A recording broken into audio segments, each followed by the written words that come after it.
بسم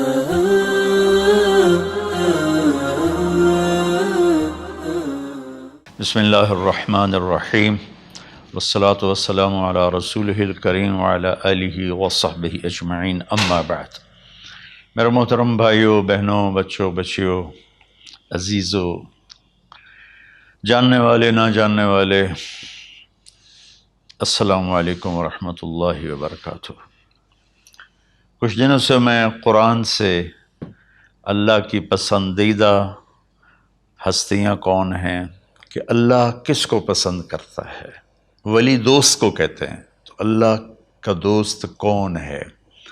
وہ یہ کوئی وراثتی چیز نہیں ہے کہ ایک بڑے اولیاء اللہ تھے تو اب ان کا بیٹا بھی انہی جیسا ہوگا۔ ہمارے یہاں وراثت چلتی ہے کہ بڑے بزرگ کا بیٹا بھی بزرگ بن جاتا ہے، چاہے وہ کلین شیو ہو، وہ لوگ اس کے پاؤں چوم رہے ہوتے ہیں، جہالت ہے۔ تو آج میں تھوڑا سا سورہ بنی اسرائیل ہے، اس میں بھی سارے اخلاق بیان ہوئے۔ میرے بھائی بہنوں، ایمان لانے کے بعد انسان بنتا ہے، اور اس کے بعد اس کی قیمت، اس کا بڑا پن، اس کی وجاہت، اس کی شرافت، وہ پیسوں سے نہیں ہوتی۔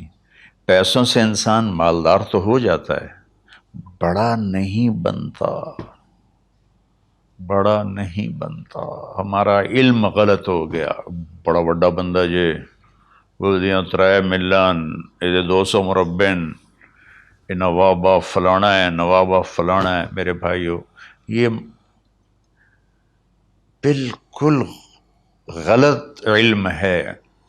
بڑا وہ ہے جسے اللہ پسند کرے، بڑا وہ ہے جو میرے نبی کی زندگی کے پیچھے چلے، بڑا وہ ہے جس سے اللہ تعالیٰ راضی ہو جائے، باقی سب چھوٹے چھوٹے ہیں۔ تو آج ایک تیسری جگہ سے میں کچھ باتیں قرآن سے عرض کروں گا جن کا تعلق ہمارے ایمان سے بھی ہے، اخلاق سے بھی ہے۔ وہ ہے بسم اللہ الرحمن الرحیم، وَقَضَىٰ رَبُّكَ أَلَّا تَعْبُدُوا إِلَّا إِيَّاهُ بِالْوَالِدَيْنِ إِحْسَانًا إِمَّا يَبْلُغَنَّ عِندَكَ الْكِبَرَ أَحَدُهُمَا أَوْ كِلَاهُمَا فَلَا تَقُل لَّهُمَا أُفٍّ وَلَا تَنْهَرْهُمَا وَقُل لَّهُمَا قَوْلًا كَرِيمًا وَاخْفِضْ لَهُمَا جَنَاحَ الذُّلِّ مِنَ الرَّحْمَةِ وَقُل رَّبِّ ارْحَمْهُمَا كَمَا رَبَّيَانِي صَغِيرًا۔ یہ بہت بڑا مضمون ہے۔ اللہ نے قرآن بھر دیا والدین کے خدمت کے لیے، والدین کی اطاعت کے لیے، والدین کی ماننے کے لیے۔ پہلا جملہ ہے اور تیرے رب نے فیصلہ کیا، ایک مطلب۔ دوسرا، اور تیرے رب نے حکم کیا کہ بندگی صرف اللہ کی ہے، بندگی صرف اللہ کی ہے۔ عبد اسے کہتے ہیں جو ہر بات پہ سر جھکا دے، عبد اسے کہتے ہیں جو ہر بات پہ بچھ جائے، اس کو عبد کہتے ہیں۔ تو اللہ کہہ رہا ہے میرے بندو، میرا ایک فیصلہ ہے اور میرا ایک حکم ہے، میرے سوا نہ تمہارا ہاتھ کسی کے آگے پھیلے، نہ تمہاری گردن کسی کے آگے جھکے۔ ایک دوسرے سے مدد لینا، اس کو ایک دوسرے کی تعاونوں میں آ جاتا، تعاونوا علی البر والتقوی، ایک دوسرے کا ساتھ دو، ایک دوسرے کی مدد کرو۔ میرے نبی قرضہ اٹھاتے تھے۔ میرے نبی جب انتقال ہوا تو آپ کی زرہ 9 وسق پر، وسق 5 من کا ہوتا ہے، تو وہ جو کے بدلے آپ نے زرہ رکھوائی تھی کہ جب میں تمہیں ادا کروں گا زرہ لے لوں گا، اور آپ کا انتقال ہو گیا، آپ زرہ اپنی واپس نہیں لے سکے۔ وہ چیزیں جن کا تعلق صرف اللہ کی ذات سے ہے اور کوئی نہیں کر سکتا، اس میں صرف اللہ کے آگے ہاتھ پھیلا، جیسے ہم کہتے ہیں مدد، نصرت۔ اللہ کہتا میں ہوں، الا ان نصر اللہ قریب، سنو میری مدد تمہارے قریب ہے۔ تو اللہ تعبدوا الا ایاہ، بس ایک چھوٹا سا جملہ اللہ نے یہاں کیا، چونکہ یہاں اللہ نے والدین اور اخلاق بتانے تھے تو اپنے لیے صرف ایک جملہ بولا، باقی باتیں بھی اللہ کے لیے ہیں، لیکن اللہ نے میری بندگی، اس بندگی سے مراد 5 وقت کی نماز نہیں ہے، حج، روزہ، زکوٰۃ نہیں ہے اس کی مراد، یہ ساری باتیں داخل ہیں، اور اس کے ساتھ 24 گھنٹے کی زندگی اللہ کی مرضی پر گزارو، نفع آئے تو شکر ادا کرو، نقصان ہو تو صبر کرو، برداشت کرو، پھر بھی شکر ادا کرو، کہ میرا رب یہ کہہ رہا ہے کہ میں نے صرف اللہ سے تعلق جوڑنا ہے۔ اللہ کے نبی نے اپنے چچا زاد بھائی عبداللہ بن عباس سے فرمایا کہ یا غلام، اے نوجوان، اوصیک بکلمات فاحفظہ، میں تمہیں چند باتوں کی وصیت کرتا ہوں، کیا؟ احفظ اللہ، احفظ اللہ یحفظک اللہ، یحفظک اللہ، اللہ کے اوامر کی حفاظت کر، اللہ تیری حفاظت کرے گا۔ احفظ اللہ تجدہ تجاہک، تو اللہ کے اوامر، اسلام، حلال حرام کی پہچان کر کے زندگی گزار تو اللہ کو ہر وقت تو اپنی مدد کے لیے تیار پائے گا۔ اور لمبی حدیث ہے، بنا عشاء کی نماز کا وقت ہو رہا ہے، اس میں وہ جملہ جو اس میرے مضمون سے متعلق ہے، وَإِذَا سَأَلْتَ فَاسْأَلِ اللَّهِ، جب بھی مانگو اللہ سے مانگو، جب بھی مانگو اللہ سے مانگو، اللہ کے سوا کوئی دینے والا نہیں ہے، صرف اللہ ہے دینے کے لیے۔ وَإِذَا اسْتَعَنْتَ فَاسْتَعِنْ بِاللَّهِ، اور جب مدد کے لیے ہاتھ اٹھاؤ تو صرف اللہ کو پکارو، جب ضرورت حاجت کے لیے، مدد کے لیے ہاتھ اٹھاؤ تو اپنے اللہ کو پکارو۔ تو یہ حدیث کی بات بھی ہے اور یہ قرآن کی بات بھی ہے۔ اس کے بعد آگے اللہ کہتا ہے وَبِالْوَالِدَيْنِ إِحْسَانًا، اور اپنے والدین کے ساتھ احسان کرو۔ احسان کا کیا مطلب ہے؟ اللہ آگے اسی کی تشریح کر رہا ہے۔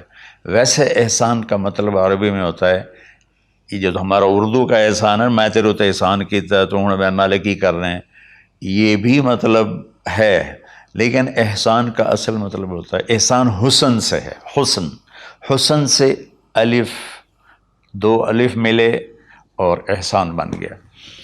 احسان کا مطلب ہوتا ہے کسی بھی کام کو جو دنیا کا ہے، دین کا ہے، اسے انتہائی خوبصورت طریقے سے کرنا۔ جیسے کسی دلہن کا میک اپ ہوتا ہے نا، تو 5-6 گھنٹے 4 گھنٹے کے بعد وہ کہتی ہے، جو ہوتی ہے اس کا میک اپ کرنے والی، کہ جی بس یہ مکمل ہو گیا ہے اور اب اس سے آگے نہیں ہے۔ تو آخری انتہا، اچھائی کی آخری انتہا پر پہنچ کے کام کرنے کو احسان کہتے ہیں۔ تو میرا اللہ کہہ رہا ہے میرے بندو، اپنے والدین کے ساتھ وہ کرو کہ جو بھلائی کی، خدمت کی، ماننے کی آخری حد ہے۔ سبحان اللہ۔ وبالوالدین احسان، بالوالدین پہلے ہے، احسان بعد میں ہے۔ اللہ تعالیٰ نے باقی سب کو پیچھے کر کے فرمایا کہ دیکھو خاص طور پہ ماں باپ کے ساتھ وہ رویہ کرو کہ ان کے دل سے دعائیں نکلیں۔ چند دن پہلے ایک والد یوں ہاتھ اٹھا کے کہہ رہا تھا اپنے بیٹے، اکلوتا بیٹا، میں منگنا اللہ کھولو، اللہ تینوں چاہ لوے۔ باپ بیٹے کے لیے یہ دعا مانگ رہا تھا اور بیٹا اکیلا ہے، یہ بد دعا باپ کر رہا تھا۔ تو بھائیو ایسی اولاد نہ بنو جس ماں نے پیٹ میں 9 مہینے اٹھایا، پھر جننے کی تکلیف برداشت کی۔ ایک شخص آیا حضرت عبید بن عمیر کے پاس کہ حضرت میں نے ماں کو اپنے کندھے پہ بٹھا کے پیدل حج کرایا ہے، مینا لے گیا، عرفات لے گیا، مزدلفہ، پھر مینا، پھر مکہ، تو کیا میں نے ماں کا حق ادا کر دیا؟ میں نے فرمایا ولا طلقۃ واحدہ، بیٹا ابھی ایک طلقہ کا حق بھی ادا نہیں ہو۔ طلقہ کسے کہتے ہیں؟ جب بچہ پیدا ہونے کا وقت آتا ہے تو ماں کو دردوں کی لہریں اٹھتی ہیں، وہ اتنی خوفناک ہوتی ہیں کہ ماں چیخ چیخ کے رہ جاتی ہے، اور بعض اوقات ڈلیوری لیٹ ہو جاتی ہے تو وہ تڑپتی ہے، روتی ہے۔ وہ جو لہریں ہیں نا پیٹ میں آتی ہیں جاتی ہیں، آتی ہیں جاتی ہیں، ایک لہر جو درد کی اٹھتی ہے اس کو کہتے ہیں طلقہ۔ میں قربان جاؤں، انہوں نے فرمایا بیٹا ابھی تیری ماں نے جو تجھے جنا تھا اس وقت جو تجھے درد، تیری ماں نے درد کی لہریں برداشت کی تھیں، اس میں سے ایک لہر کا بھی حق ادا نہیں ہوا، یعنی کہ حق ادا ہو ہی نہیں سکتا۔ یہ مطلب کہ حق ادا ہو ہی نہیں سکتا، کہ بیٹا ابھی ایک کا بھی نہیں۔ پھر حضرت عبداللہ بن عمر سے ایک شخص نے پوچھا کہ اچھا یہ جو آدمی تھا یہ خراسان، یہ ایران میں ہے اور افغانستان میں، یہاں سے ماں کو پیدل کندھے پہ بٹھا کے مکے پہنچا تھا، اندازہ لگا اس نے کتنی مشقت اٹھائی۔ اور عبید اللہ بن عمیر کہتے ہیں بیٹا ابھی ایک لہر کا حق ادا نہیں ہوا۔ یہی سوال حضرت عبداللہ بن عمر سے کیا ایک شخص نے کہ حضرت میں نے اپنی ماں کو حج کرایا ہے، سارا میں نے پیدل کرایا ہے اور کندھے پہ اٹھا کے کرایا ہے، تو کیا میں نے ماں کا حق ادا کر دیا؟ ولا ظفرۃ واحدہ ولا ظفرۃ واحدہ۔ ہائے ہائے، کہ بیٹا تیری ماں نے تجھے پالتے ہوئے جو تھک تھک کے لمبے لمبے سانس لیے، ہوکے بھرے، ابھی ایک ہوکے کا حق بھی ادا نہیں ہوا، یعنی حق ادا ہو ہی نہیں سکتا۔ تو احسان کے آگے تشریح آ رہی ہے۔ تو آج میں صرف اتنی بات کروں گا کہ میرے بھائیوں، میری بہنوں، میرے بچوں، میری بچیوں، اللہ کے واسطے ماں باپ کو دکھ نہ دینا ورنہ اللہ بھی ناراض ہو جائے گا۔ چند دن پہلے ایک بچہ بچی میرے پاس آئے، دونوں میڈیکل اسٹوڈنٹ تھے، کہیں کہ ہم شادی کرنا چاہتے ہیں۔ تو بچی نے کہا جی میرے والدین ناراض ہیں، وہ نہیں، اس رشتے پر راضی نہیں ہیں۔ تو میرے باپ کہتے ہیں اگر تو نے یہاں رشتہ کیا تو تیری میری ایک درمیان ایک خط آئے، کھچ جائے گا، ایک خلیج، ہم اس پار نہیں آئیں گے تو اس پار نہیں آئے گی۔ میں نے کہا بیٹی جس ماں نے تجھے 9 مہینے پیٹ میں پالا، 2 سال تجھے دودھ پلایا، تیری پوٹیاں پیشاب صاف کیا، تجھے پیمپر باندھے، تجھے اٹھ اٹھ کے راتوں کو اپنی چھاتی سے دودھ پلایا، کیا اب اس کا اتنا بھی حق نہیں کہ تم اس کی رائے کا احترام کرو؟ اتنا بھی حق نہیں ہے؟ تو میں نے کہا بیٹا میری کوئی رائے نہیں ہے، تو اگر تیرے ماں باپ راضی ہیں تو بسم اللہ ضرور کر، اگر راضی نہیں ہیں تو دیکھو موت تک تجھے ماں باپ کی دعا نہیں ملے گی، اور ماں باپ کی دعا نہ ملی تو کچھ بھی نہیں ملے گا۔ تو بھائیو دوستو، خاص طور پر آج کے کالج کے نوجوان بچے بچیاں یہ ماں باپ کے ساتھ بہت بدتمیزی کرتے ہیں، چونکہ اس میں والدین کا پہلا قصور ہے کہ انہوں نے ان کو دین نہیں سکھایا۔ بچپن میں انگلش میڈیم سکول، پھر او لیول، پھر اے لیول، تو انہیں کیا پتہ ماں کون ہے باپ کون ہے۔ ایک پرانی بات ہے، ایک شخص اپنے بیٹے کو لے کر آیا کہ یہ میرا بچہ ہے اور یہ فلاں جگہ شادی کرنا چاہتا ہے اور ہم میں سے کسی کی رائے نہیں ہے اور یہ مانتا نہیں ہے، اور اس کے ساتھ اس نے نا دھاڑے مار کے رونا شروع کیا۔ تو میں نے بچے کو دیکھا تو یوں کر کے بیٹھا تھا، اس کا باپ رو رہا ہے، ہچ کیوں تو ایسے بیٹھا ہو۔ تو مجھے اچانک خیال آیا، میں نے کہا شیخ صاحب اس کو کہاں پڑھایا تھا؟ کہا جی امریکن اسکول۔ میں نے کہا اس کے بعد؟ کہا جی اس کے بعد آسٹریلیا بھیجا تھا مزید تعلیم کے لیے۔ ان کے شیخ صاحب اس بچے کا کوئی قصور نہیں، آپ کا قصور ہے، اس کو تو پتہ ہی نہیں میری ماں کیا ہے میرا باپ کیا ہے۔ ایک ہماری تہذیب تھی وہ ختم ہو گئی ہے، اس میں علم نہیں بھی تھا تو ماں باپ کا۔ میں نے اپنی آنکھوں سے دیکھا، میں نے اپنے دادا کو دیکھا لیکن میں یاد نہیں، لیکن جو میرے دادا کے چھوٹے بھائی تھے ان کو میں سنبھلتا ہوں، ان کو میں نے دیکھا ہے، 3ری 4تھی جماعت تک میں تھا، 61 میں ان کا انتقال ہوا، میری 9 سال عمر تھی۔ تو 8 سال ان کے بیٹے جوان تھے، اور ڈیرے میں جب وہ بیٹھتے تھے تو ان کے بچے ان کے سامنے نہیں بیٹھتے تھے، ان کی پیٹھ کے پیچھے بیٹھتے تھے. اتنا ادب تھا، حالانکہ چاروں کے چاروں دین نہیں جانتے تھے. تہذیب تھی، ثقافت تھی، جو آج کی تہذیب نے ہم سے سب کچھ چھین لیا. اب بھی آپ جاؤ بیٹا تھر پارکر میں گیا ہوں 2-3 دفعہ، اور وہاں مسلمان نہیں ہندو عورتیں جب گاڑی گزرتی ہے تو گھونگھٹ کو نیچے کر لیتی ہیں، اپنا چہرے کو فوراً چھپا لیتی ہیں. تو خیر بہرحال میں نے کہا شیخ صاحب اس بچے کا قصور نہیں، آپ کا قصور ہے. تو میرے بچوں، اپنے ماں باپ کو خوش کرو، راضی کرو. ان کا راضی ہونا اللہ کی رضا ہے. میں اس کی تفصیل انشاءاللہ آگے بتاؤں گا. آج میں صرف اتنا ہی میں نے تمہید باندھی ہے کہ ماں باپ کا کیا مقام ہے، ان کی کیا عزت ہے. ایک شخص آیا، یا رسول اللہ میرا باپ میرے پوچھے بغیر میرا مال خرچ کر لیتا ہے.